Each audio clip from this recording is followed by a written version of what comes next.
नई शुरुआत है, नया अंदाज होगा और किस्मत ने साथ दिया तो नज़ारा देखने लायक होगा।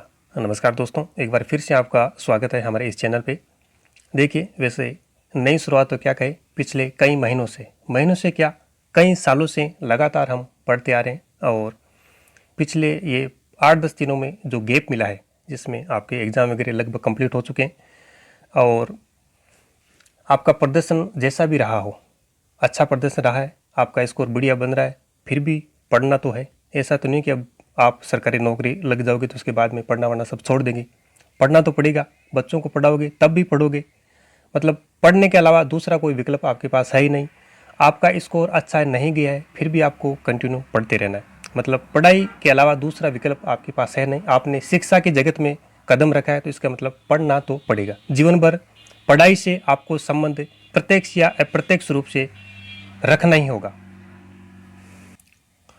तो इस प्रकार से देखिए साथियों, कट ऑफ का खेल अभी आप लगभग खेल चुके हैं। जिस भी कंडीशन में आप आ रहे हैं उसमें आप संतुष्ट रहिए। आगे ईश्वर की इच्छा है, उसकी मर्जी है कि आपका क्या प्रदर्शन होगा, वो आगे देखा जाएगा। फिलहाल इन चीज़ों से उभर कर आपको वापस एक नई शुरुआत करनी होगी। पढ़ाई के प्रति रूटीन बनाना होगा ताकि भविष्य में जो भी भर्तियाँ हैं वहाँ पे आपको मात नहीं खानी पड़े और आप औरों से एक अलग ही लेवल में रहे। देखिए, आज की इस शुरुआत में हम आरबीएससी की जो ये 6 से 12th की जो किताबें हैं, एक बेस किताबें मानी जाती है और अभी एक शांति काल है, यानी फिलहाल कोई भर्ती नहीं है। वैसे ईओ, आरओ, ये हाईकोर्ट, एलडीसी ये वगैरह भर्तियाँ हैं, लेकिन टीचर्स लाइन में कोई अभी वैकेंसी नहीं है। हालांकि भविष्य में आने वाली है, बहुत जल्द आएगी। फर्स्ट ग्रेड आएगी, सेकंड ग्रेड आएगी, थर्ड ग्रेड भी आएगी। तो उससे पहले जब लोग आपसे ये कहे कि 6 से 12 तक की जो किताबें, ये बेस किताबें, सबसे पहले इनको पढ़ो, तब आपके पास सीधा जवाब हो कि हमने ऑलरेडी बहुत शानदार ढंग से इनको कवर कर लिया है। तो हमारी इसी तर्ज पर हम इन बुक्स को शुरू करेंगे और एग्ज़ाम आने तक लगभग बहुत ही शानदार तरीके से इनको कवर कर लेंगे। देखिए, 9th और 10th की जो बुक चलती है वो हमने लगभग कंप्लीट कर चुके हैं। 15 प्रश्नों के साथ कंप्लीट पीडीएफ आपको टेलीग्राम पर उपलब्ध करवा दी गई है। अब जो 6, 7th और 8th हमारा राजस्थान और 9th से लेकर 12th तक राजस्थान अध्ययन की जो बुक्स है, इनको हम कवर करेंगे। वन लाइनर प्रश्नों के माध्यम से बहुत ही शानदार तरीके से कवर करेंगे। वन लाइनर प्रश्न कंप्लीट होने के बाद ऑब्जेक्टिव के रूप में प्रश्नों की सीरीज चलाएंगे। तो एक शानदार तरीके से इसे जो भी ये अभी जो समय चल रहा है इसका बहुत हम शानदार तरीके से सदुपयोग करेंगे और आपको इसका फ़ायदा ही होगा। 10-15 मिनट की एक क्लास होगी, डेली देखिए, इसमें आपका कोई नुकसान नहीं होने वाला है। तो सब कुछ आप समझ गए होंगे। चलिए शुरू करते हैं। आज की जो हमारा ये सेशन है, इसमें कक्षा 6 से हम शुरू कर रहे हैं और 6th क्लास की जो बुक है हमारा राजस्थान, और पार्ट नंबर 1 और 2 राजस्थान का एक परिचय और कुछ इतिहास से संबंधित फैक्ट है, उन पे हम चर्चा करेंगे। चलिए शुरू करते हैं। देखिए, फर्स्ट क्वेश्चन है, राजस्थान भारत के किस भाग में स्थित है? राजस्थान भारत के किस भाग में स्थित है? उत्तर पश्चिम ये भारत है और राजस्थान भारत के उत्तर और पश्चिम इस भाग में स्थित है। ठीक है। और अगर पूछे कि राजस्थान एशिया के किस भाग में स्थित है, एशिया के किस भाग में स्थित है, तो राजस्थान एशिया के दक्षिण पश्चिम में, इस तरफ स्थित है, दक्षिण पश्चिम में, और विश्व के उत्तर पूर्व में, यानी भारत के उत्तर पश्चिम में, विश्व के पूछे उत्तर पूर्व में, एशिया के पूछे दक्षिण पश्चिम में, इस तरह से राजस्थान की स्थिति है। तो ये पहला सवाल था। देखिए नेक्स्ट, आगे देखिए। सेकंड क्वेश्चन है, किस जनपद में वर्तमान बीकानेर, नागौर और जोधपुर का कुछ भाग आता था? तो ये था जांगल प्रदेश। कौन सा? जांगल प्रदेश। राजस्थान के भरतपुर, धौलपुर, करौली के भूभाग किस जनपद में सम्मिलित है? सूरसेन। किस भूभाग को मेदपाट या प्रागवाट भी कहा जाता था? तो ये था सीवी जनपद। कौन सा जनपद? सीवी जनपद। नांदसा, जो कि भीलवाड़ा में है, नांदसा का यूप अभिलेख किसकी दिग्विजय का उल्लेख करता है? मालवों की। नांदसा का जो यूप अभिलेख है ये मालवों की दिग्विजय का उल्लेख करता है, मालवों की। व्रत संहिता नामक ग्रंथ में किन के पतन की चर्चा की गई है? योद्धेय। व्रत संहिता नामक जो ग्रंथ, इसमें किन के पतन की चर्चा की गई है? योद्धेयों की। चलिए आगे देखिए, 7वीं से आधुनिक राजस्थान के निर्माण तक मेवाड़ क्षेत्र पर किस वंश का शासन रहा? गुहिल सिसोदिया वंश का। 7वीं से आधुनिक राजस्थान के निर्माण तक मेवाड़ क्षेत्र पर किस वंश का शासन रहा? गुहिल सिसोदिया वंश का। डूंगरपुर बांसवाड़ा के भूभाग को कहा जाता है वागड़। डूंगरपुर बांसवाड़ा के भूभाग को वागड़ कहा जाता है। 7वीं सदी में मंडोर क्षेत्र पर किसने शासन किया? गुर्जर प्रतिहारों ने।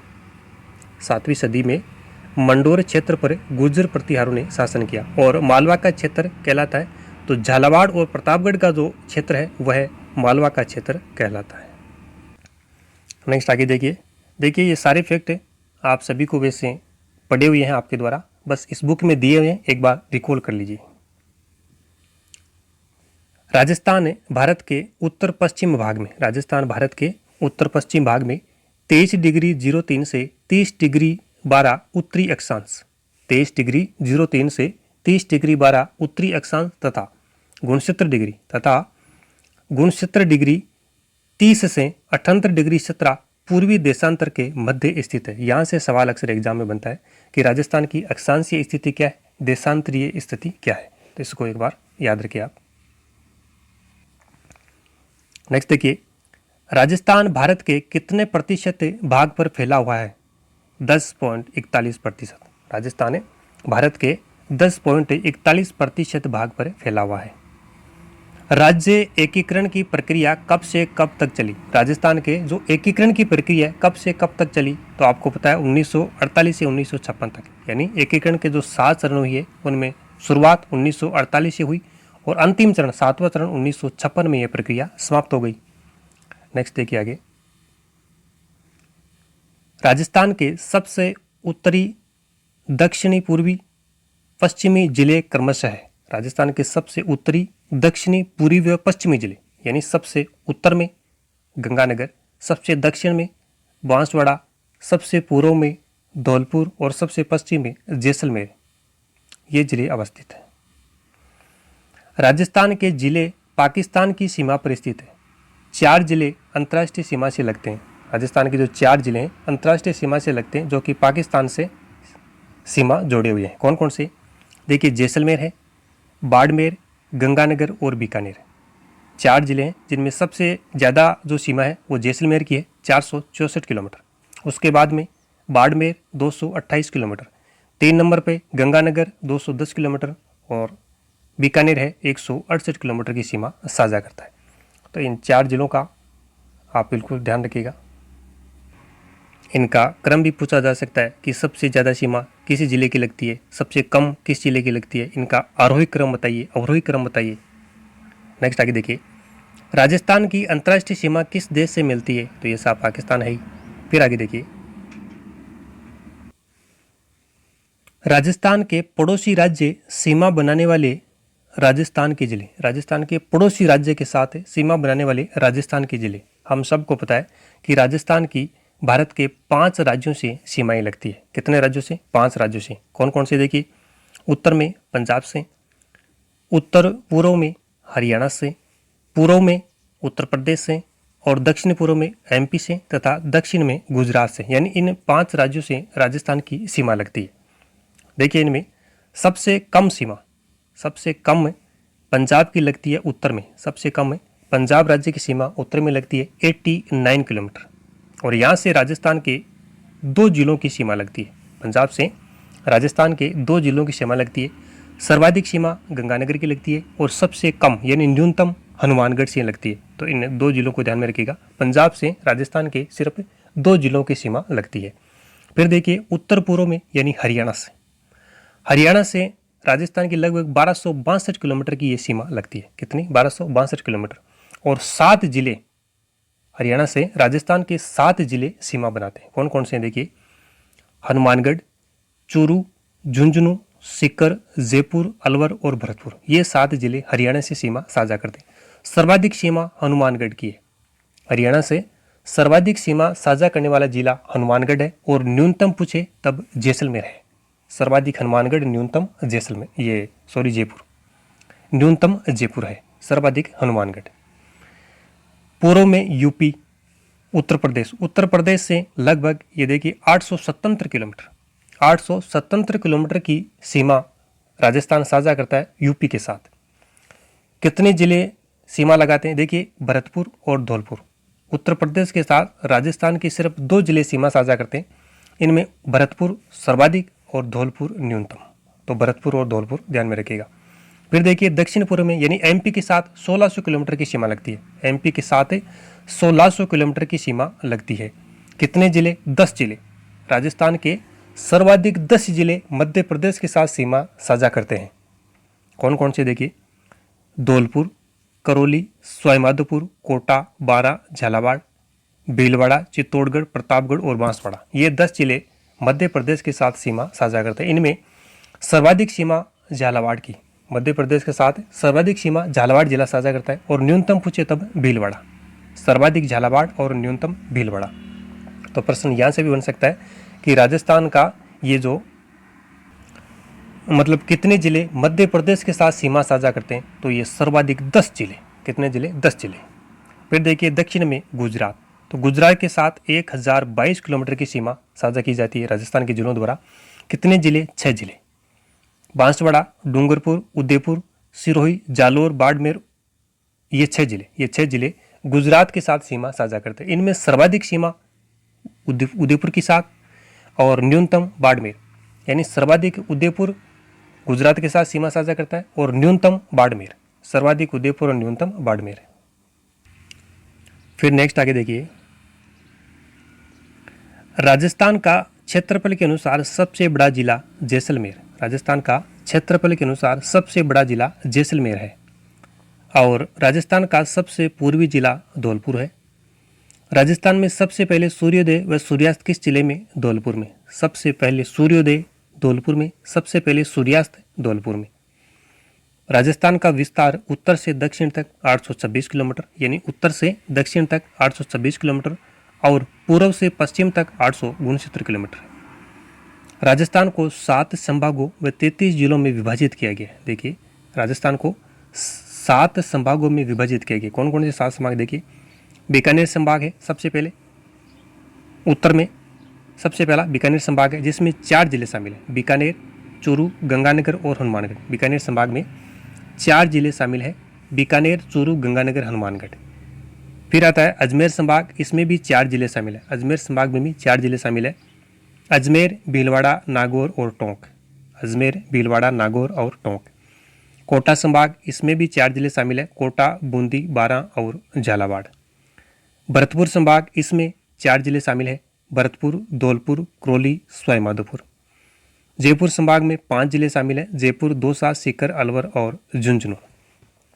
और राजस्थान में 2 ऐसे संभाग हैं जिनमें 6 जिले शामिल हैं। कौन कौन से? जोधपुर और ये उदयपुर संभाग। जोधपुर में जोधपुर, पाली, जालोर, सिरोही, बाड़मेर और जैसलमेर 6 जिले शामिल हैं। उदयपुर संभाग में उदयपुर, राजसमंद, चित्तौड़गढ़, बांसवाड़ा, डूंगरपुर और प्रतापगढ़, ये 6 जिले शामिल हैं। तो प्रश्न यहाँ से बिल्कुल बनता है कि किस संभाग में कितने जिले हैं, यानी 5 जिलों वाला कौन सा संभाग है, 6 जिलों वाला कौन सा संभाग है, किस संभाग में 4 जिले हैं, किस संभाग में कौन सा जिला सम्मिलित है, कौन सा नहीं। इस प्रकार से प्रश्न बन सकता है। तो इनको बिल्कुल आप कंठस्थ कीजिए। आगे कुछ ट्रिक दी हुई है, इनसे भी आप याद कर सकते हैं। जैसे अजमेर संभाग में कौन से जिले? अजमेर, भीलवाड़ा, नागौर, टोंक। अभी ना टोंक, इस प्रकार से आप याद कर सकते हैं। बीकानेर संभाग में बिच्छू, हग, बीकानेर। छू से आपको चू लेना, चूरू। है से हनुमानगढ़, गै से गंगानगर। भरतपुर संभाग में भरतपुर, धौलपुर, करौली, सवाईमाधोपुर। ट्रिक क्या है? भरदो, रोली, सुमाथो। भरदो, रोली, सुमाथो। भर से भरतपुर, धो से धौलपुर, रोली से करौली, और सु आपको ये सहायक शब्द लेना, और माथो से माधोपुर, सवाई माधोपुर। इस प्रकार से आप याद कर सकते हैं। जयपुर संभाग के लिए जय, दोसी, वर, झनु। जयपुर, दौसा, वर से अलवर, झुन से झुंझुनू। जोधपुर संभाग के 6 जिले हैं, जोधा, बाजे, पाली, झांसी। जोधा से जोधपुर, बाज से बाड़मेर, जय से जैसलमेर, पाली से पाली, जा से जालोर, सी से सिरोही। इस प्रकार याद कर सकते हैं। उदयपुर संभाग में 6 जिले हैं, ऊंची डूंगरी पर राजा बस है। ऊं से उदयपुर, ची से चित्तौड़गढ़, डूंगरी से डूंगरपुर, पर से प्रतापगढ़, राजा से राजसमंद और बस से बांसवाड़ा। तो इस प्रकार से आप इन 6 जिलों को याद रख सकते हैं। तो आप सीधे सीधे याद रख लीजिए, सीधे याद ना रहे ट्रिक काम में ले सकते हैं। चलिए आगे देखिए, सिरोही जिला किस संभाग में आता है? जोधपुर संभाग में। सिरोही जिला जोधपुर संभाग में आता है। राजस्थान की कुल स्थलीय सीमा कितनी है? 5,920 किलोमीटर। राजस्थान की अंतर्राष्ट्रीय सीमा कितने किलोमीटर लंबी है? तो अंतर्राष्ट्रीय सीमा 1070 किलोमीटर। राजस्थान के साथ सबसे लंबी सीमा बनाने वाला राज्य कौन सा है? मध्य प्रदेश है सबसे लंबी सीमा। 10 जिले राजस्थान के सीमा बनाते हैं इससे। राजस्थान के साथ सबसे छोटी सीमा बनाने वाला राज्य उत्तर में पंजाब ही है, केवल 89 किलोमीटर की। और राजस्थान के कई जनपदों का उल्लेख, राजस्थान के जो जनपद है इनका उल्लेख महाभारत और संहिता ग्रंथों में मिलता है। किस जनपद का उल्लेख ऋग्वेद में मिलता है? किस जनपद का उल्लेख ऋग्वेद में मिलता है? तो ये मत्स्य जनपद है। मत्स्य जनपद का उल्लेख ऋग्वेद में मिलता है। महाभारत में मत्स्य जनपद की राजधानी थी विराटनगर। राजस्थान के किस जनपद का उल्लेख चीनी यात्री युआन चांग ने भी किया है? किस जनपद का उल्लेख चीनी यात्री युआन चांग ने भी किया है? तो यह है मत्स्य जनपद। 4वीं शताब्दी ईसा पूर्व के यूनानी लेखकों ने सिकंदर के समय में किस जनपद का उल्लेख किया? सूरसेन का। सूरसेन नामक राजवंश का वर्णन मिलता है बयाना प्रशस्ति में। प्रतिहारों का इतिहास जानने का महत्वपूर्ण साधन है घटियाला अभिलेख। प्रतिहारों का इतिहास जानने का महत्वपूर्ण साधन क्या है? घटियाला अभिलेख। चौहान शासकों के इतिहास जानने का महत्वपूर्ण साधन बिजोलिया शिलालेख। देखिए, प्रतिहारों का इतिहास जानने का महत्वपूर्ण साधन घटियाला अभिलेख, चौहान शासकों का इतिहास जानने का साधन बिजोलिया शिलालेख। संस्कृत में उत्कीर्ण लेख जो समर सिंह के युग की जानकारी देता है तो यह है चिरवा का शिलालेख, जो कि समर सिंह के युग की जानकारी प्रदान करता है। चौहानों की उपलब्धियों का वर्णन मिलता है पृथ्वीराज विजय और हमीर महाकाव्य। चौहानों की उपलब्धियों का ये जो वर्णन है किन ग्रंथों में मिलता है? पृथ्वीराज विजय जिसके लेखक जैनिक है, और हमीर महाकाव्य नयन चंद्र सूर्य का ये ग्रंथ है। तो साथियों, इस प्रकार से ये पार्ट नंबर 1 और 2 में जो कुछ फैक्ट थे वहाँ से ये प्रश्न लिए गए हैं। तो आज के इस सेशन में इतना ही। धन्यवाद।